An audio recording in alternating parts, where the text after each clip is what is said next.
Iao, ao, iao.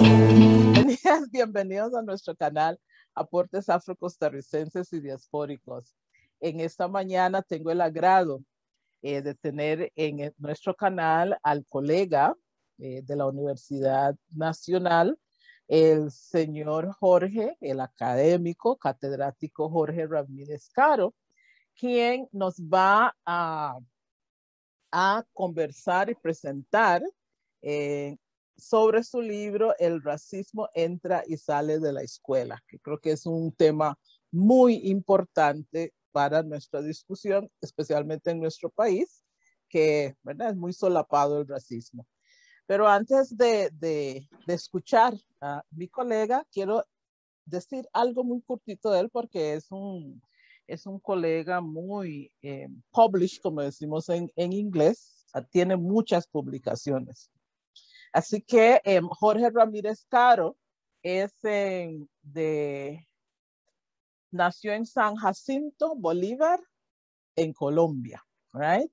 Es docente e investigador de la Universidad Nacional, tallerista de ficción, investigación, lectura, análisis e interpretación de textos literarios. Y esto es solo un resumen bien resumido de todo lo que hace nuestro compañero. Así que tal vez él nos pueda elaborar un poquito más de su trayectoria como académico, investigador y catedrático de la Universidad Nacional. Así que bienvenido, compañero. Es un placer tenerte y no puedo esperar para escuchar esta presentación sobre su gran libro. Muchas gracias, Carmen. Gracias a las personas que nos escuchan. Yo comencé a trabajar en la Universidad Nacional en 1993 hasta la presente. También fui docente en la Universidad de Costa Rica de 1998 al 2010. He publicado varias cosas, tanto en ficción como en el área no ficcional. He ganado algunos premios literarios, 4 veces el Una Palabra, una vez el Editorial Costa Rica y una vez también en el Ateneo de Novela en Valladolid, España, en el 2005 con mi novela Jinete de Sombras. También he publicado sobre textos ficcionales y no ficcionales. Tengo un libro que se llama Cómo analizar de todo, donde hago propuestas metodológicas de cómo abordar las noticias, la publicidad, el cómic, el cine, la pintura, los textos, digamos, didácticos, etcétera, refranes, dichos. Entonces también tengo un texto de cómo ayudar a las personas a hacer su tesis, se llama Cómo diseñar una investigación académica. Me he preocupado porque la educación que he recibido y la formación que tengo sirva para algo, o sea, producir conocimiento útil, no cosas ahí que terminan arrinconadas en las bibliotecas y que no tienen ningún valor para nadie. Me interesa que las personas que lean mis cosas queden pues informadas y con un criterio, digamos, formado sobre la problemática nuestra, la problemática que nos atañe cada día. Y particularmente desde 1998 he venido trabajando este tema de la discriminación por diferente tipo, ya sea por etnia, por clase, por género, por procedencia, origen, ¿verdad? En este caso la xenofobia, y por preferencias sexuales como la homofobia. Entonces, junto con mi esposa hemos elaborado una serie de herramientas, tanto teóricas como metodológicas, para abordar estos sistemas de dominación. Muchas gracias. Perdón. Quiero mencionar que yo tengo algunos de sus libros, así que quiero mostrarlo. Tengo este, que es Cocorí Racista y una pregunta de Gutiérrez también, que es un buen libro que pueden ver porque he comprado algunos de los libros del colega concernientes al racismo, que es el tema que me interesa. Como ya les mencioné, el libro que nos va a presentar hoy, El racismo entra y sale de la escuela, yo creo que es muy importante, especialmente para docentes. También tengo el libro que acabo de mencionar, ¿verdad? Cómo analizar de todo. Y racismo y antirracismo en la literatura. Estos solo son algunos de las publicaciones del colega Caro, así que para los que estén interesados pueden buscar más sobre él. Así que te cedo el espacio, compañero. En esta ocasión vamos a hablar de mi libro, El racismo entra y sale de la escuela, y he priorizado 3 aspectos básicos: la familia, los grupos étnicos y la conducta que se le asigna a cada uno de estos grupos étnicos. Hay que recordar que los textos escolares están dirigidos a niños y niñas que aún no saben leer del todo, y por esa razón dichos textos van a ser de carácter híbrido, van a tener más imágenes que palabras. Un ejemplo, el que he sacado aquí de Paco y Lola, de Emma Gamboa, un texto de 1958, que se ve la imagen bien clara, bien grande del papá leyendo el periódico, y las pocas palabras que dice: ese es mi papá, veo a mi papá lee. No voy a hablar de las connotaciones sexistas que tiene este texto, simplemente para ejemplificar el asunto. Entonces, un texto didáctico es todo material que se utiliza en el aula para mediar los procesos de enseñanza y aprendizaje. Esta naturaleza híbrida permite que quien lea tenga herramientas apropiadas para poderse, digamos, valer o enfrentar a lo que el texto le ofrece, tanto en la parte gráfica como en la parte verbal.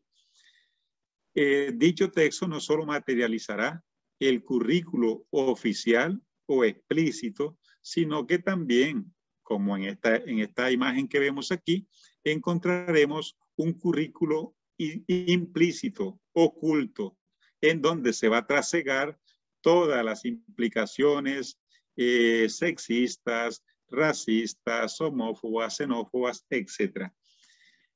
Digamos, los textos escolares son escritos por profesionales, tanto en el campo en el que se escriban, ya sea matemáticas, ciencias sociales, química, biología, etcétera, y son ilustrados también por profesionales, gente que se gana su salario ilustrando, porque ha llevado una carrera para ilustrar.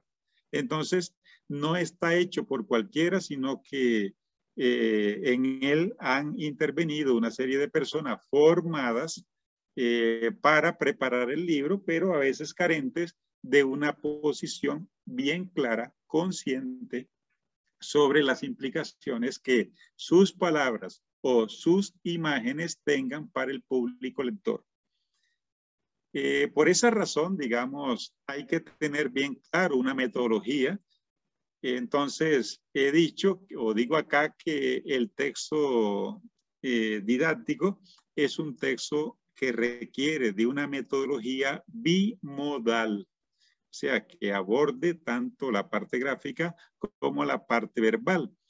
Y esa misma metodología bimodal nos puede servir para abordar otros textos como las noticias impresas, la publicidad, el cómic, los memes, ¿verdad? Que también tienen estas 2 características. Es una imagen y son unas palabras.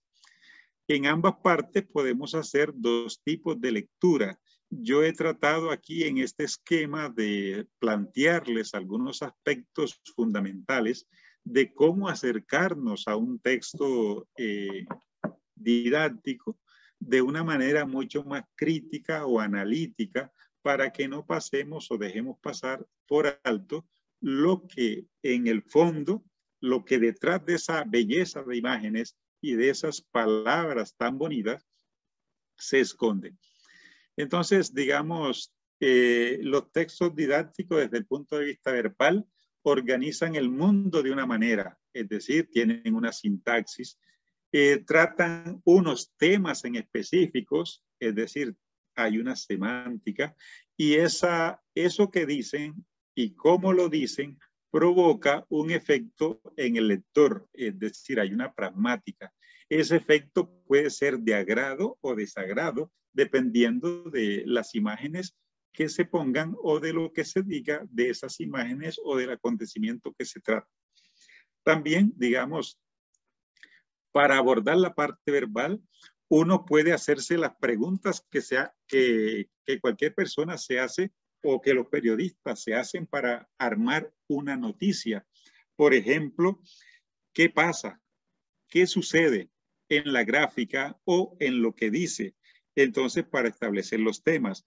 O quiénes o quién son los representados en el texto para referirse a los personajes, a los grupos étnicos que están allí plasmados.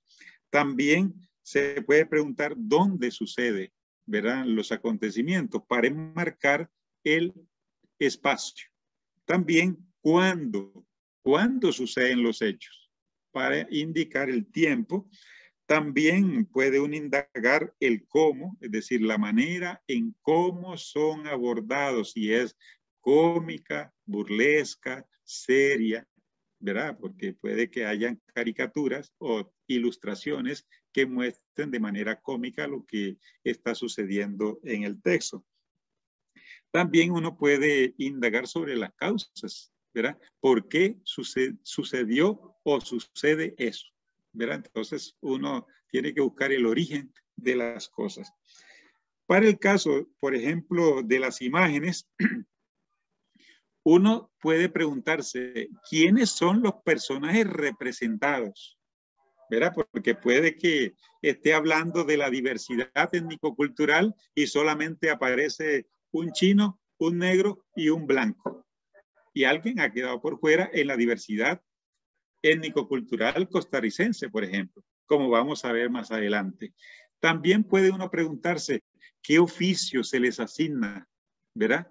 Porque generalmente al blanquito aparece como doctor, médico, abogado, ingeniero, etcétera. Y al más oscuro aparece como barrendero, barbero, chofer, etcétera. Que las mujeres, si es blanca, aparece como maestra, doctora, etcétera. Y si es negra, pues cocinera, aplanchando, lavando, etcétera. Entonces, allí en esas imágenes se va colando otro currículo, ¿verdad? El oculto, que tiene sesgos de carácter étnico, social, cultural, etcétera, etcétera. También uno puede preguntarse, digamos, ¿quiénes son los héroes nacionales? ¿Verdad? ¿Quiénes son los premiados, galardonados o que reciben los honores? ¿Quiénes aparecen en los monumentos? En los libros de historia, ¿verdad? ¿Quiénes son los que aparecen en los monumentos? ¿Y quiénes son invisibilizados y borrados de esa monumentaria? Bueno, también una vez que nosotros hayamos establecido qué dice la parte verbal, qué dice la parte gráfica, uno puede relacionar los resultados de ambas partes. Y una vez obtenido esos resultados de ambas partes, puede relacionar esos resultados con el contexto en el que fue escrito dicho texto o dicha ilustración, ¿verdad? Entonces, hay mucho más detalles en el libro. Yo no les quiero, digamos, abrumar con tanta información, simplemente darles una idea de cómo acercarnos a un texto didáctico que pareciera, por ejemplo, que está a favor de una educación igualitaria, democrática, justa, respetuosa, pero que al fin y al cabo, por sus imágenes o por su contenido verbal, está llevando a niños y niñas hacia una visión sesgada de la realidad o de la historia. Somos voces de la historia, sangre, tinta y papel.